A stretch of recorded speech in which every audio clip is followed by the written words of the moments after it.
Welcome to the Fight Night Daily Podcast. I'm Gareth A. Davis. Two boxing legends alongside me, Spencer Oliver and Duke McKenzie. I'm going to go straight into this, guys. Let's have a guest. Moses Itauma, come on in. No, you're going to share a microphone with me. Come here, you big un. Are you still 19 or 20 now? 19 still. Okay. Gents, how good is this guy?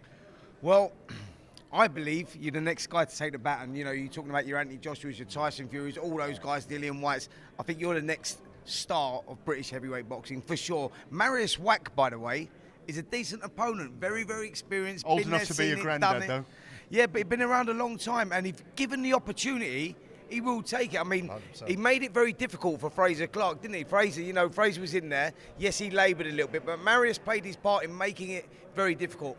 So it's a good step up for you. Listen, if you look at Fraser Clark here, he obviously boxed Marius Wack, and then one or two fights down the line was boxing for the British title.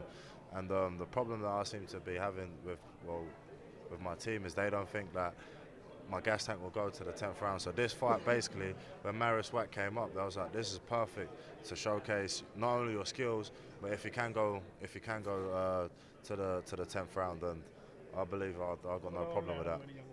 I don't even think he will go 10 rounds for me. I think you've got to get the job done in 5, make a statement. He's fought Hughie Fury, Dillian White, a whole panoply of a who's who of heavyweights. Come on, Moses. Stick your colours to the mast. Go out there and finish the 44-year-old in his 49th fight. Yeah, you're talking as if you've got money on this. No, I don't bet on boxing. Stop it now. I ain't got nothing to say to that. Obviously, I'm going to try and go in there, obviously trying to hurt him. And you know, this is the business I'm in. I'm in the hurt business. McKenzie. This is a very important fight for you, champ. It's a marking time fight for you, obviously, because you're on the ascendancy and everybody's talking about you and giving you the big build-up. So obviously, you just got to keep your feet on the floor and do what you do. How good's he going to? But how good do you believe? We haven't had your opinion on Moses. How good do you think he is? Listen, he quite easily could be the face of boxing within the next The takeover within the next 2 to 3 years. He's a very level-headed guy. He's very got a calm, very demeanour about him, which is a very important part of your development. I appreciate it. Thank you very much. What do you mean Teofimo's already got it? You can claim it. You should be the man claiming it. His nickname is the Takeover. You want to I'll be more think of original, one. right? I think, you know what I mean? I've got my own path. You got I'm your not own trying. path, Everyone's saying that you're going to be the next Joshua. You're going to be the next this. Joshua didn't even start boxing until he was 18.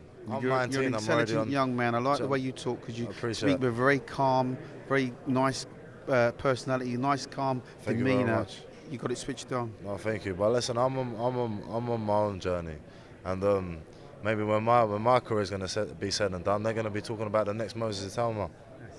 Finally, before we elbow you out, I've got to say it because he's here. You used to spar with Joe Joyce when you were 15. You'd leave school, go and spar with Joe. How are you seeing this fight between Joe Joyce and Derek Chisora? If it goes the distance, I can see that. If Chisora knocks Joyce out, I can see that. If Joyce stops Chisora, I don't think Joyce can knock Chisora out. But if he stops him, I feel like, my personal opinion, I think Chisora's going to try to go in there and try to blast him out. Obviously, I feel like Joyce has still got his bit of chin on him, so I feel like Chisora's going to go in there, try to stop him, realise he can't gas out, and Joyce is going to stop Chisora.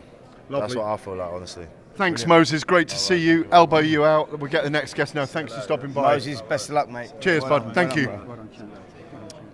He's a terrific talent, gents, isn't he? I mean, if he can keep his ascendancy going, I genuinely think he's going to stop Marius Wack because he's got spite, calm demeanour and spite in his punches. He's very, very calm. He's very, very measured in the way that he talks, and that's a very important part of his development as a young, up-and-coming fighter. It's very easy to believe the hype, the pats on the back and all the rest of it, but he's looking pretty decent right now, Spence, isn't he? Listen, look, he's a kid, 9 fights, 9 wins, 7 KOs, and we've seen that improvement. He's developing all the time. This is the apprenticeship sort of stage, and you need opponents like Marius Wack to see where he's at, where he's sitting right now. I'm with you, Gareth, by the way. I think he gets the job done, and I think he gets the job done inside the distance because he's got that, he's spiteful. Like, he can go through the gears. When he gets his opponent hurt, if he tags him, he'll go through the levels, put the shots together, 3s and 4s. He's a finisher. He likes to finish, doesn't he? Yeah, He's got that look about about him. He's got Yeah. that feel about him. Yeah. He's got that aggressive, come forward energy, and he's a southpaw. I also like the fact, like I say, he's not getting drunk on all the hype that's been put on him. Well and, put. you know,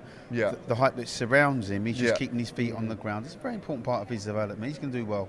Listen, the Imagine heavyweight. though, him sparring with Joe Joyce when he was 15, Yeah. 4 years ago. It's incredible. It's a staggering fact. Not just Joe Joyce. I mean, he's sparring with the likes of Anthony Joshua. He's sparring with all of them. I mean, like I say, he's learning his trade in the gym, and he's seeing them improvements now in the ring. What he does differently to the other heavyweights is he puts those shots together, threes and fours. He's Combination spiteful puncher. combinations, goes Yeah. through the gears. You know, you see him go through gear one, and then you'll see him go again. That's the difference. Future heavyweight boxing.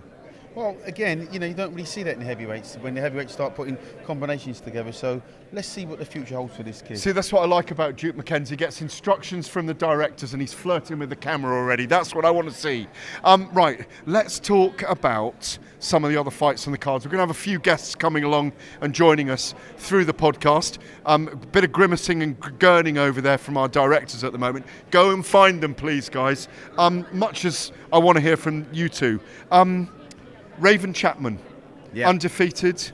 Pretty much the only big female name in Frank Warren's stable apart from Chantel Cameron. I like the look of Raven Chapman.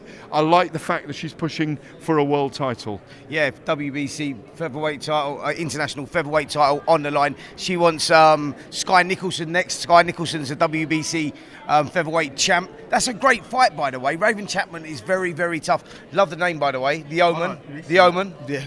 The Omen. Where's that come from? Did Have we you- heard that before? did I know somebody was called the Omen once before, Yeah. but you're a little bit shorter than she is. Do you know? I think I am, I think she actually. might do you, brother. Have you seen her butt? As I walked through, she was eyeing me up, and I thought, no, she don't wanna go there, mate. she wasn't looking at me. She was looking at you. Yeah. Raven Yeah. undefeated in 8. Yolana Undefeated. Sarabia undefeated in 10 Yeah. as well. Looks very fit They both look physically. very- they both look They do, very and strong. I'm looking forward to a good fight here. It's a great fight. It's a great fight. Two undefeated fighters, but Raven Chapman for me wins the fight. Do you know what? I know she's had two. She's Lives out the of, life. out of her 8 victories, she's only had 2 stoppages. But I believe that the girl is very, very physically strong, and I think over the longer distance, it's going to do her really, really well. I think she gets the job done, mate. Possibly inside the distance. Give it time. You know, she's still developing. She's only a handful of fights. So, you know, let's see where she is when she's had 15 fights, 16, 20 fights. 2 other undefeated fighters on this card. Ryan Garner against Archie Sharp. 40 fights undefeated Yeah. between the WBC international title on the line. How are you seeing this? Yeah, it's a brilliant fight. Archie Sharp, for me, is the one that will come out victorious. I think that he's more seasoned at this level. He's boxed at a higher level, and I think that, Garner is a kid that's been given the opportunity, and he'll try and take that opportunity, like you say, undefeated fighter. But for me, Archie Sharp oozes class, and it's only a matter of time before that kid goes on and boxes for a world title. Yeah, I like the look of Sharp as well, Spencer. I'm going to echo what you've said. I just think that he's got a little bit too much at this stage. Yeah. Jon Baluta rematch with Dennis McCann. McCann still undefeated, European Super Bantamweight title. He's moved to train with Joe McNally. Very happy in Liverpool. Spoke to his father earlier. Traveller, lives the life though. He's one of those. The whole traveller community has transformed. When you two were both boxing, loads of travellers fell off in Yeah. boxing because they went to have families, they went to do jobs, they wanted cash in their pockets, they wanted to work. Now there's a discipline and a rigour to them, and Dennis is one of those guys. Absolutely. Billy Joe Saunders, Tyson Fury are advocates for that. I think they changed the face of the traveller community and the boxing. When we were juniors, you boxing the schoolboys, and you come up against traveller kid, you knew you was in for an hard night. You knew you was in a tough night. Yeah, didn't you? absolutely, But Spence, as they yeah. turned to seniors, like you say, they went to work and they were supporting Yeah. their families because they all had young families, and they And never dropped the really sport and went materialised away. as pros. Yeah. But now, from Dennis the Fury, McCann really is. He can be the next world champion. There's no doubt about it. If he lives the right life, he's got to live the life away from the sport. Who in their pomp, Spencer Oliver versus Dennis McCann. Pick a winner. I'm going Spencer Oliver all day long. The Come on, Omen. mate. Come on, Listen, mate. The Omen could Come cut on, it with mate. anybody. Let me trust me on that one. I've got to tell I'm you. not going to back against this There one. you go, mate. Me and the Duke know we've been there. But listen, going back to the Baluta and McCann. It's a good fight. It's a Spence. tough fight, that, It mate. is. Like if you look, it was a technical draw last time. Round 7 On a when, head clash, yeah, wasn't but it? Yeah. round 7 when the head clash happens, it was a bad cut, and Baluta saw that and he went for it. He picked it up. It was, McCann was coming away with a majority draw was, it was a result for him doing that. But going over old ground shows you what, confidence he's got in himself. But I've got to tell you, Gareth, this is a dangerous fight. It's not a fight that I would have possibly looked at going back into, if I'm honest. And potentially fight of the night. Yeah. These two are so evenly matched. Yeah. And McCann's going to have to really change his game, because he can't go into the same attitude and do the same thing he did before. He'll probably get the same result. He's got to do something completely different in this particular fight. But this kid's going to come after him, make no mistake about And that. it's his 7th fight in a row in the UK, Yeah. by the way. He's very comfortable, the Romanian, coming here. Yeah. He's got that loss to Michael Conlon. Yeah. And that, I think that's what the menace is looking at. He wants to be able to trademark, look at comparing himself to what other people have done against Baluta. I had a conversation with Dennis just now, actually, and just said to him, listen, look, you went in against Baluta, you maybe underestimated him. It was at the York Hall, he had his big crowd there, and he got carried away from things. And then Duke would tell you, if things are not going your way, to make that adaptability during a fight can be difficult when you've got the crowd there and you've fallen into the trap of trying to have a fight when maybe you should have boxed and not got countered the way that he was getting countered. He said that he's made, he's adapted. He recognised that he recognised he was making those little mistakes, and that's what I said to him. This is the difference between you challenging and being a champion. My old title, by the way. Is it? What's that? Is European Super Bantam. Oh, I did challenge for the European Super Bantam and I lost. Did you? Yeah, Terry Jacob. Oh, really? Fight of my life, though. Admittedly. I think I was the first Briton ever to win the European Super Bantamweight title. Old memory lane. Yeah, but that's beautiful, though, isn't it? Come on, mate. I won a freeweight world champion. But you went one better than me there. I'll give you that. All right. Come on, let's talk about the main event. Let's get back to it. Yeah. Main event. We're going to obviously interview all the main card fighters, the headliners. Derek Chisora still trying to have a go at Joe Joyce. It nearly boiled over at the press conference. Joe gave him a little shove up there and said, Derek, no, not today. Behave. Calm down. Calm down. As I said, odd job with that black bowler hat on, Derek Chisora, playing the villain. He talked and talked. Joe's got so little to say. He play the villain well, though. He does play the He plays the villain so well. He is a folkloric figure in British boxing. Yeah. He's a cult figure. There's no question about it. Joe Joyce is coming to join us now. The juggernaut. Well, he's going to join us very quickly. How are you, Joe? We were just saying how you kept Derek in check there. Little push. I say, don't be odd job today, because he's doing his odd job act with that bowler hat. Bing. Yeah, You just gave him a little push just to let him know. I know I was gonna knock it off his head but nah. He's he's sizing me up to maybe headbutt me, put the head in or something. So I'm a bit wary of that. So make sure the ref's on that kind of shenanigans in the fight. But I think it's going to be a great fight, a great night of action. Yeah, absolutely. Listen, we know one thing. Stylistically, you two will go at it from the opening bell. I think you've been quite respectful to each other in the build-up to this one. You come into the... What are you talking about? Mate, you don't... What are you talking about? I'm respectful. Derek hasn't been respectful. You wasn't there yesterday. said he couldn't make children. Hold he on, couldn't... I'm not finished. You're jumping in again. You do it all the time. Yeah, Let me that's what I finish. do. Yeah, I know, but you talk rubbish. Let me just finish. So, you was quite respectful to each other yesterday in the studio. Yesterday. Thank you. That's what I was trying to finish, mate. Only yesterday. Yeah, so, I think it was quite calm up there, really. Yeah, I just let him spout his nonsense, and he knows what he's gonna get Saturday night. But I think we all know what we're going to get on Saturday night, though, with you two, stylistically. You're going to meet head-on straight away, aren't you? You're going to go straight at it. I think that's very likely. Duke, you're probably fed up with all of the trash talk and all of the pushing and shoving, and you just want to fight now. It's exhausting, isn't it? Just listening to all of the hype that goes behind the fight. You just want to get on and fight, right? Yeah, I mean, it all comes with the fight week where we do all this stuff. Of course. So, but yeah, I'm really looking forward to the fight, and I've trained really hard and had a really great camp for this fight, so it's going to be explosive. Joe, just going back to that point, apologies for not letting you finish the sentence. What did you make of him saying that you weren't capable of making babies and that kind of thing? Do you just shrug that off and think, oh, it's just Derek being Derek? Exactly, yeah. I just what can you do? Just shrug it off, because it comes with some outlandish statement. That's a very good way of describing it. Johnny Fisher was in the studio with us on Saturday night, on Fight Night. Fascinatingly, and I'm so glad you are doing this, he said you've worked with a head psych a little bit, worked on psychology. It's not an unusual thing for sportsmen to do. What have you been working on? Is it because of the Zhili Zhang losses? Just to eradicate them? I just work on my skills to improve myself as a person, Mentally as well. as a fighter. Yeah. But yeah, that's. Don't want to give too much. Yeah, and I'm It's not just giving- looking. It's just not looking to make divulging you improvements. all my secrets. Okay. Hopefully we'll find those out on Saturday night, mate. Listen, I don't think we see the second half of the contest. I think the fight, because of the way that you both fight, won't go past 6 rounds. Yeah, I believe so too. Brilliant. Well, listen, Joe. Best of luck Saturday, my man. Can't wait. Looking forward to it. Awesome. Good luck, Jack. Thanks for your time. See you tomorrow, Joe. Thank you very much. Well done, Cheers. Joe. Thank you.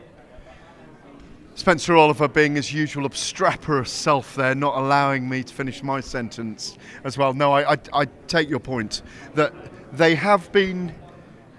The build-up prior to yesterday, Derek was trying to get under his skin, It hasn't worked. No, he wasn't having any of it, Joe Joyce. He just stayed quite calm, quite measured. Doesn't want to rise to it. When does he You know, ever? Yeah, I mean, listen, he could easily got messy though, couldn't it? 'Cause Absolutely.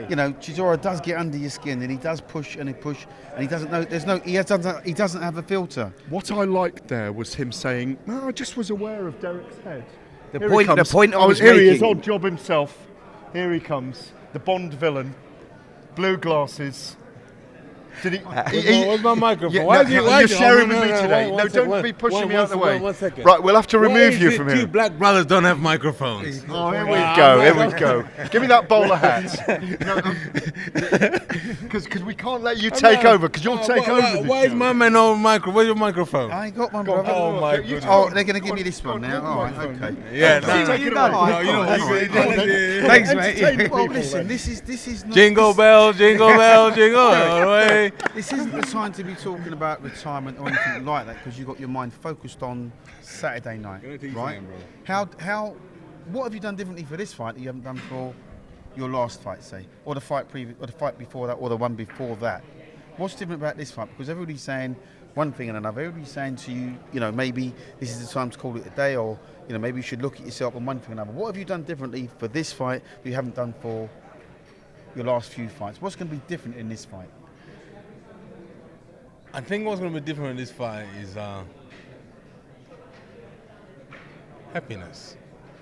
Happy. I'm more You're happy? I'm more happy, yeah. Contenting yourself. Contenting myself. Out there. Happiness, Try not to be somewhere I don't have to be. Okay. More happiness. How emotional is it going to be for you on Saturday? The Very- last fight in the O2. You've talked about this. You've been vocal about it. Cult figure, your venue. 10th fight there, and you know that it's going to be your last one there. And you've had some great nights there, memorable nights. Mate, it's gonna be so emotional. You don't understand. It's gonna be emotional, bro. It's gonna be emotional. I've told my team that I need posters of everybody at box coming out my dressing room, but I want to see if they're gonna deliver that or not. But it's gonna be very emotional, And then plus, the more emotional thing for me is that my wife and kids are not gonna be there, so it's gonna be more emotional because they always look forward to come to an O2 arena and watch me fight, because I start bringing them out. But this time they can't be there. So, Why? No, it's a family story. But no, my wife is not living with me. Does that upset you that they're not there? Because it was beautiful last time you were there. You came out in pink. The girls were with you. They did the walk with you. Very, very proud father. Does it affect you at all? Are you going to be a different animal? I think so. Are we going to see a more somber Derek Chisora? I think you're talking about emotion, Derek, and you have to control that emotion. Obviously, No. If you let that emotion consume you and take you over, then that's going to bring your levels down. Sure. Yeah. 100%. But what you're gonna see in this fight is gonna be amazing. I can guarantee you that. But we can't lose that war, can we? No. The war's gonna be there, but it's gonna be. How can I put it? It's gonna be like. Let me put it in the way people understand in the war terms, yeah. And I don't want to offend anybody, yeah. This is gonna be like. Is this live? No, it's a podcast. It's a podcast. Bleep. Say it. Should I say it? No, okay, I won't say it. No, it's not worth it. It's not worth it. You know me, man. Listen, just do us a favour. Let me say it, man. Set the scene for us. Set the scene. First bell rings. What happens? You two just meet head on, centre of the ring. Is that what we were expecting? That's what everybody's expecting. But That's why I'm asking But you. remember, fighters, when we come in the ring, we all meet in the ring until one takes a back step. That's the guy. Whoever takes a back step, he's a guy who's going to be on his back foot. You understand? But it's to come back to your question, bro. Like, what's changed in this training camp? Happiness, bro. Happiness, 100%. When you're happy, when you're doing something you love, when you're happy. Happy fighter's a dangerous fighter. It gels very nice. When you wake up in the morning and you get a message you have to run your 5K or a 10 mile, and you're like, oh, I don't want to do it, but I enjoy doing that. And I come back, I go to in my garden, I go in my ice bath, I have my breakfast, I take a nap, and the next morning, the next couple hours later on, I'm in the gym, and I'm still got a smile on my face. It's the happiness, bro. So you're happier now than you've been for some time in your fights. Yeah, in the build up. As the Gypsy King always say, sometimes people walk around, and they're smiling, but they're not happy in themselves. They got a bit of demons going in their head. But right now, man, I'm happy. Savouring life. Listen, you've been vocal about being very close to the end of your career. You're saying you're going to reach 50. This is fight 48. What happens to Derek Chisora without boxing? Oh, man. Boxing is a savior for us poor people, man. That's why I'm asking you the question. I want to know what is... Why are you retiring him? Why are you trying to retire him? You're laughing. What I'm thinking is what you just said. Boxing saves us all. I mean, boxing is it's been a lifeline. It's in our bloodline, for us which I can understand. For poor folks, I don't care. I have never seen a rich man come to the boxing gym and train hard. They come to the boxing gym for getting ready for Saint Tropez or Ibiza, but after that you won't see them in the winter, bro. Boxing is a poor man's sport. Do you understand? The Gypsy King, AJ, all these guys, we've been at the bottom. So this is why we love boxing. Even Spencer knows that. Tell me, are you ever going to be able to give it up? You once told me in an interview with DAZN off the cuff that they'll be nailing your coffin down when you're 6 feet under because you'll be banging on the coffin trying to get another fight. 100%. Even look at Spencer. Spencer retired, but he's still in the boxing game. Am I lying? Yeah. That's what I'm saying to you. That was my focus. That was without it, I would have been a lost soul. Exactly. That's why I'm asking you, bro. From boxing, it don't matter. You can retire from fighting, but you can retire. You can't retire from holding the pads for somebody else. You can't retire from helping somebody else. You can't retire from advising somebody else, but you can retire from the ring. Absolutely. You understand? So when you ask me that question, I answered it in a way that I don't want to. Your spirit will live on in boxing. No, but you'll stay involved in boxing in some sort of capacity. Yes, 100%, 100%. And my biggest capacity I'm about to do in boxing is that I'm going to be working the British Border Control. We're going to spice it up.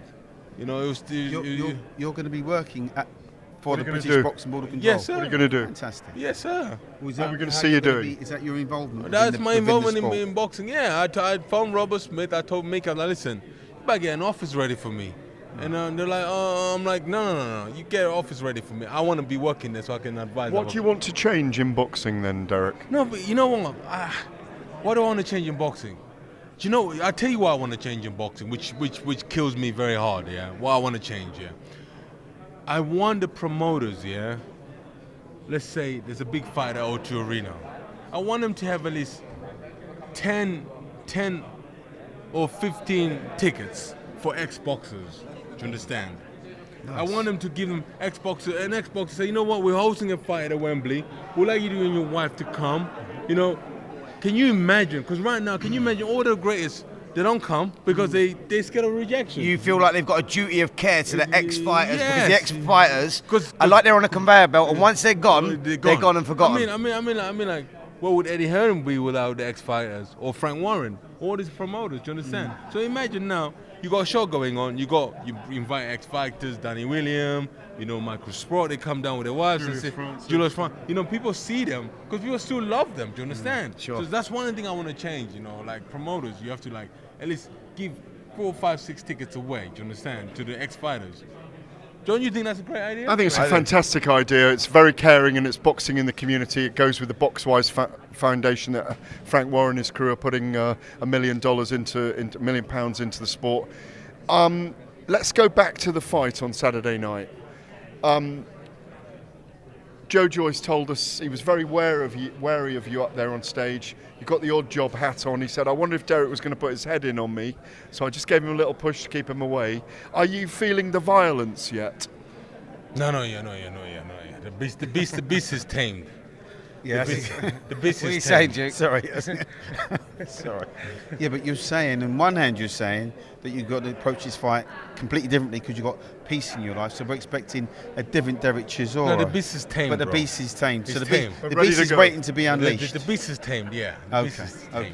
You know, right now the beast So once is- that bell goes, Oh, the beast script is goes tamed. out the window and then the it beast just goes. arrives when I arrive in my car at the O2, bro. Yeah. When I come out there, then it's game time. Then my whole team knows. Don't even fucking talk to me. Don't bro. talk to me. Yeah, it's on. How many of those bowler hats have you got?